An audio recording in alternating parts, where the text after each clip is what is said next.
All right, let's get into it. ASD school board on Saturday did $68 million deficit. And they talked about how to lower that while educating the kids still, which, if you've ever been in business or worked for anybody, if there is a lot of money that needs to be recouped, there's no way to keep increasing the training and support while lowering the cost, especially at the beginning. Um, they really didn't come up with any plans except cutting schools. Nobody actually talked about cutting the budgets of those that are in their positions at the moment. Uh, I find that kind of hilarious that somebody that's going to make six figures, mid hundred thousands, is going to look at cutting teachers that are going to be supposed to be teaching students, but yet they themselves are not going to take a little bit of a tax cut or pay cut to facilitate students, but yet say they're going to be helping students. That's just something on my point of view. And then right here, as we see the student membership, meaning students that are enrolled in school, which I wish they would have just said enrollment. I don't know why they had to say student membership. But this is 2017 to 2018. We see that percentages here. And they talked a lot about how are we going to help minorities, and they specifically said black people and stuff like that. And then also threw in under that rug trans and gender fluid people. It's still like a new concept to me personally, but you see here 2017, and then we go to 2018 to 2019. It goes down by 0.2%, and then we go to the next year, and then it drops significantly by 20 again, goes up by a little bit, and then it plummets as it goes into, I don't know if it's going to, no. So that was the last year. But then if we go back to 2017, we look at here talking about 4 and 5 year graduation rate. Uh, Alaska Natives or American Indians are uh, last for graduating, but then Black people, multi ethnic, that could be just mixed race pretty much. And then we go to, oh, they don't actually have Asians on here, but it goes Alaska Native American Indians, Black, multi ethnic, Pacific Islander, and then whites. And that was for 2017, 2018.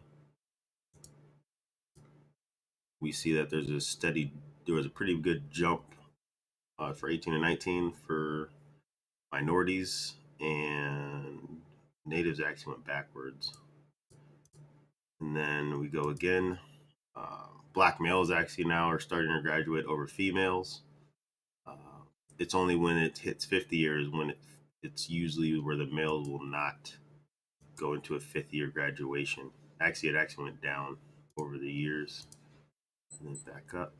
So now it was a time where uh, 2019 blacks were third place overall as far as graduating. And then 2020, 2021, um, blacks have steadily increased. And then it dropped during 21 to 2022. And that was the end of COVID per se for a lot of people. And what I mean by that is a lot of people were just done. They didn't care anymore about COVID. They just wanted to be able to go outside and breathe. And that's a big thing right here because this is also when the time of computers, when we were doing Chromebooks. Um, if you know what Chromebooks are, they're basically electronic paperweights. Your iPod that has internet connection has more functionality than those things. Um, they're very jittery. The operating system is not great for that type of processing power.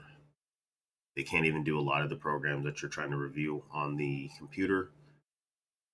And then that was already what I downloaded.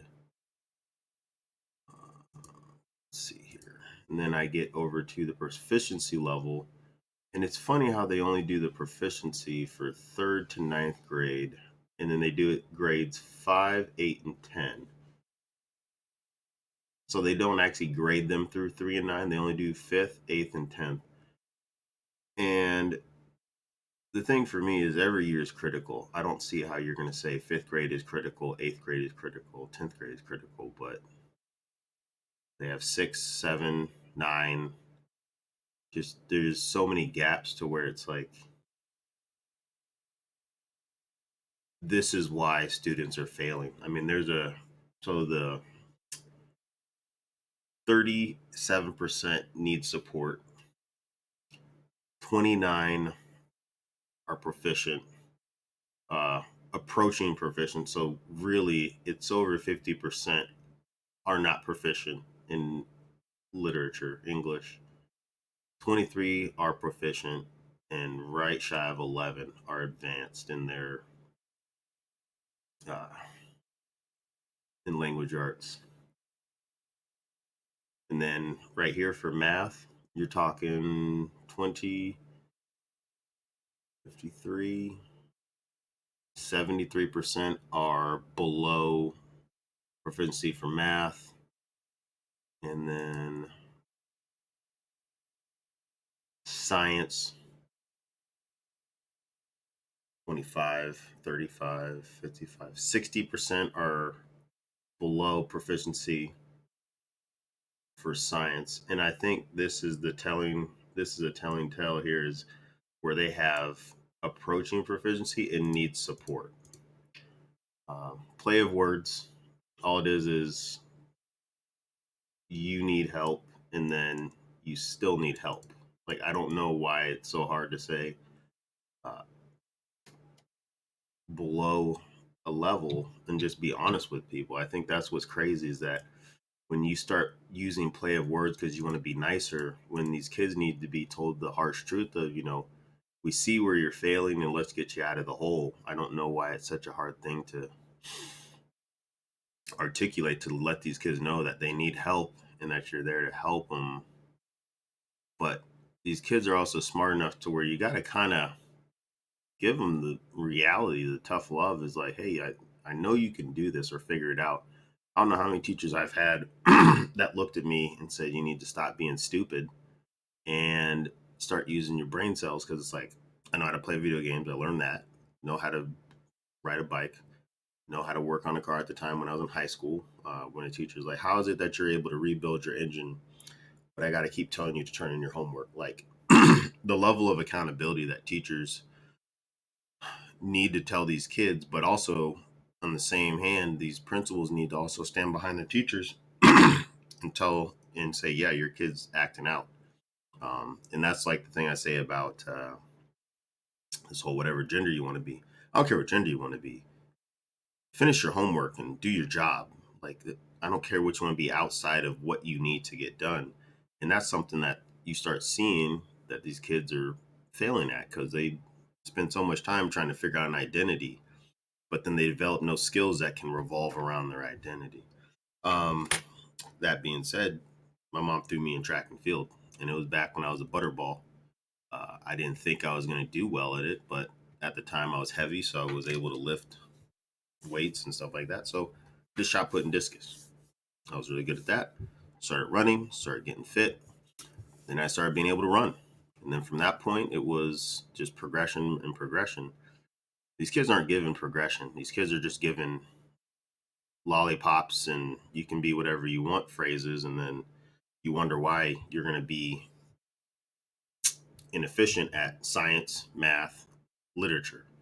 Uh, and it's getting to the point where these kids aren't going to be ready for the regular world. Forget college. You're not even going to be able to go to work if you can't even handle somebody telling you like, hey, this is where you messed up. And then instead you're going to go cry in a corner, or you're just going to say, I quit. I'm not going to be talked to this way, because nobody's ever told them point blank to their face, like, hey, you can do better, because I see it. But instead, they'll just take it as an insult, and you're trying to treat them like they're less than. And I mean, I'm already looking at adults that are my age at 36, to where I'll tell them like, hey, man, are you okay? Because like you're not really working that well. And they'll be like, you don't talk to me that way. Like nobody does. And it's like, well, you're getting paid to do your job.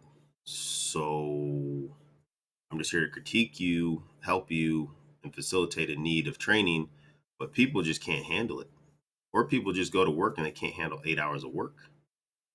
I mean, we just had a snow day that I never in my wildest dreams would have been able to not have school. But yet these kids were able to have 2 extra days off on their weekends.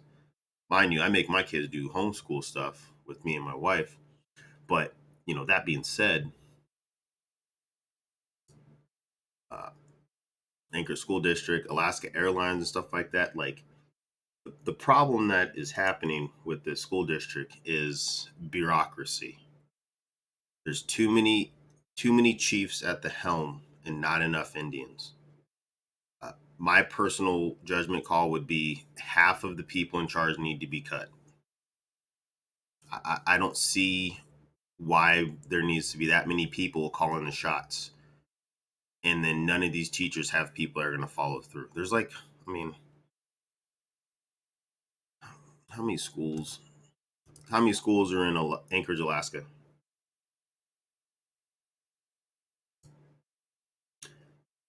97 schools. Okay, so 97 principals, and then there should only be 5. I'll say 10. There should be 10 people that are above those principals to be able to call the shots on 10 of each. So obviously one principal is going to have 7, but or one superintendent, whoever's going to be above a principal, then should be calling the shots on that, and then bringing it to the school board to where you have 10 people that have 10 uh, principals to give you the 100 kind of outlook. That's just the same as I seen at when I worked, Home Depot, GCI. It was like if you put too many people on the top, the sticks underneath the chair break because they are not there to support that amount of weight, because they're not constructed in a way that's efficient. Uh, but the ASD is not doing that. They're talking about cutting schools and teachers. They're not talking about cutting the people that are in these massive buildings, or they get to just do Zoom calls all day, or in the state of our budget that they're doing right now, which was regarding outsourcing, benefit administration, and this one is they're talking about outsourcing a benefit administration. Again, outsourcing, more bureaucratic, more people that aren't doing anything for the kids just to look at numbers. No offense. If you're in an executive position and you can't read a P&L report, get out of the loop. You should not be in that position. I don't know how many times I dealt with other managers, other supervisors, and if you've been in that position, me personally, 6 months, and you can't read a P&L report, you're in the way. You're not there to actually focus on actually creating change. You're not doing any critical thought process. You're not trying to even like supply any guidance for those that are below you that seek your help. It's completely asinine to like watch and review these videos. So there you have it.